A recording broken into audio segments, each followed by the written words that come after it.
RCF.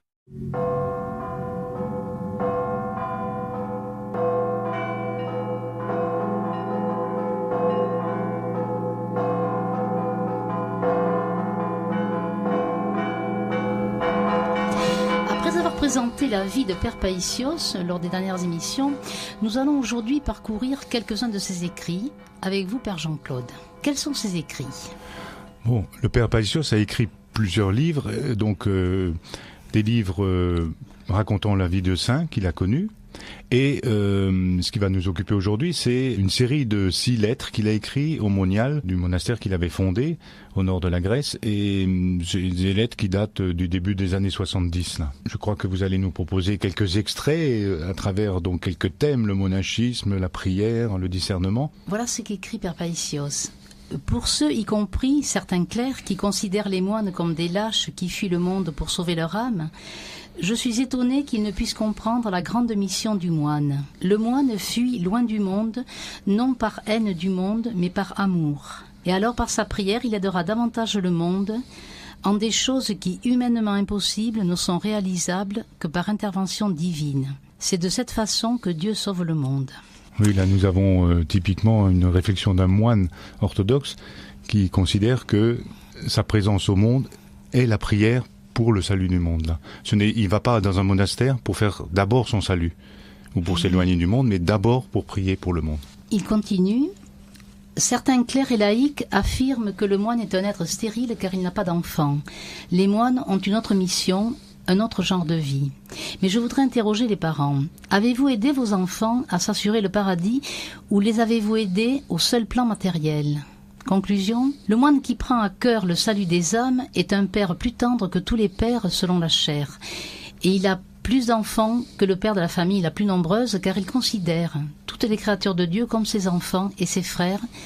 Et il prie avec douleur pour que tous les hommes atteignent leur ultime destinée, être près de Dieu. Oui, là je crois qu'il rappelle aux parents qu'ils ont la responsabilité spirituelle de leurs enfants. C'est d'ailleurs pour ça que, en suivant Saint Jean Chrysostome, il est recommandé aux parents, lorsqu'un enfant naît, de ne jamais oublier la prière du matin et la prière du soir devant l'icône de la famille, pour que par osmose, l'enfant puisse justement être près de Dieu. Là.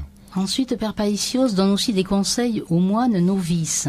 Et toujours de bonnes pensées sur tous. Car si les autres, eux, jugent le prochain, peut-être n'ont-ils que ce seul péché. Et leurs médisances seront pour eux l'occasion de s'humilier, de pleurer devant Dieu et de s'unir à lui. Alors que nous, mon frère, nous avons tant d'autres péchés, et cette matière nous suffit pour pleurer. Et il poursuit, toujours novice. Naturellement, il arrivera que certains jours, en raison de la fatigue ou de la maladie, nous ne puissions accomplir tous nos devoirs monastiques comme il le faudrait. Il est mauvais que de tout laisser tomber, car l'ennemi prend du terrain et domine notre cœur. Nous devons en ces cas accomplir quand même quelque chose en cellule, ne serait-ce que le minimum, tels de bons soldats qui, quand ils ne peuvent passer à l'offensive, tirent quelques balles à l'abri de leur retranchement, et l'ennemi n'ose s'approcher. On retrouve le Père Païsios dans des considérations très pratiques. N'oublions pas qu'il avait été militaire et que donc il prend un exemple, hein, que lorsque l'ennemi n'attaque pas, il faut quand même tirer un peu en l'air pour que les démons ne viennent pas autour de nous. Là. Je crois que c'est très intéressant de voir que le Père Païsios n'impose pas des règles. Il dit si on n'arrive pas, si on est fatigué, il faut continuer, ne serait-ce que le minimum. Là. Notre Père spirituel nous a donné une règle de prière, mais on n'arrive pas toujours à s'y tenir. Mais ne soyons pas désespérés, suivons ce conseil, disons, faisons un minimum là, et puis demain on ira peut-être mieux et on fera un peu plus. Je crois que là c'est toute la compassion du Père Païsios qui est dans ce texte. Et alors il continue, toujours à propos de la prière. Sois vigilant à l'heure de la prière, mais plus encore avant la prière. Évite les conversations superflues afin de pouvoir ensuite prier sans distraction ni blessure pour l'âme, car les nombreuses paroles créent de nombreux malentendus. Si tu désires parler, le Christ désire avec joie que ses enfants lui parlent. Je crois que là, il est intéressant de noter que le moine est là pour prier pour le salut du monde, mais le Père Païsios, lui, insiste que la prière se prépare tout au long de la journée. Le moine est censé prier toute la journée par la prière de Jésus, on verra ça un peu plus loin, mais de ne pas se laisser aller des conversations et des médisances pendant son obédience là.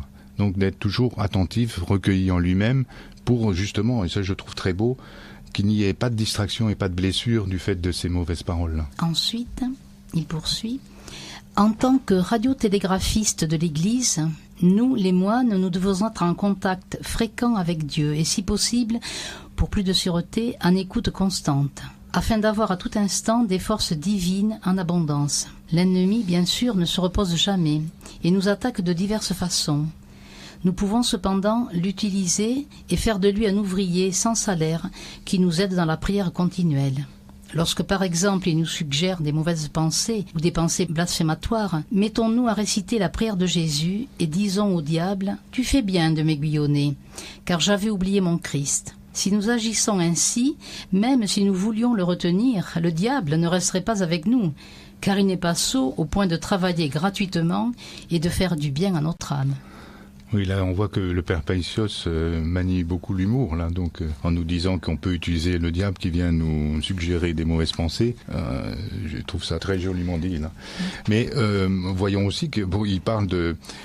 c'est très récurrent chez le père Paisios de prendre des exemples de la vie militaire qu'il a eue. Il est radiotélégraphe. Il a été un télégraphiste pendant son service militaire. Et là, il dit, moi, je suis moine, je suis en relation directe avec le Seigneur. Ou du moins, je l'espère, là. Je bénirai le Seigneur en tout temps. Sa louange sera sans cesse en ma bouche.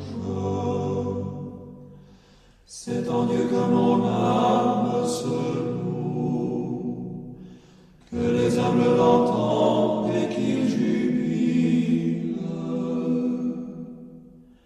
Magnifiez avec moi le Seigneur, exaltons tous ensemble son nom. Je cherche le Seigneur, il me répond, et de toutes mes frayeurs me délivre. Qui regarde vers lui resplendira, et sur son visage point de honte. Quand le pauvre crie vers lui, Dieu l'écoute, et de toutes ses angoisses il le sauve. Il campe l'ange du Seigneur autour de ses fidèles qu'il délivre. Goûtez, voyez comme est bon le Seigneur. Bienheureux l'homme qui espère en lui. Nous venons d'écouter par l'ensemble français Gospodi le chant « Je bénirai le Seigneur », le psaume 33. Nous sommes sur RCF Bordeaux, les chemins de l'orthodoxie, et nous parlons des écrits du père Paisios. Ce sont des extraits de ces écrits. Oui, donc nous venons d'entendre des extraits sur le monachisme, sur la fonction du moine dans le monde, donc pour le salut du monde. Nous avons commencé à lire quelques extraits parlant de la prière, de la vigilance, d'être toujours en écoute. Est-ce que vous pouvez nous proposer d'autres extraits, Marie-Christine ? Oui, alors un extrait sur la prière, toujours. Si nous voulons vraiment faire un travail approfondi, examinons l'une après l'autre nos passions et les fautes que nous avons remarquées au cours de la journée et implorons humblement la miséricorde de Dieu pour nous racheter. Seigneur Jésus-Christ, Fils de Dieu, aie pitié de moi. En agissant ainsi, les passions se déracinent et la bonne habitude de la prière de Jésus s'installe en nous. La prière de Jésus. Oui, la prière de Jésus, donc c'est la fameuse prière Seigneur Jésus-Christ, Fils de Dieu, aie pitié de moi pécheur, que le moine et ou le fidèle dans le monde répète suivant le conseil de son père spirituel. Et le père Paisios, dans l'extrait que nous venons d'entendre, parle bien elle permet de déraciner les fautes et les passions. Hein. Il distingue bien donc faute et passion. Est-ce qu'on peut encore lire un extrait ? Oui, un autre extrait. À l'heure de la prière, si notre esprit fuit vers les choses impures ou si elles se présentent sans que nous le voulions, ne débattons pas de front avec l'ennemi, car même si tous les avocats se rassemblaient, ils ne pourraient venir à bout d'un seul diablotin en discutant. C'est seulement par le mépris que l'on chasse ces choses, tout comme les pensées de blasphème.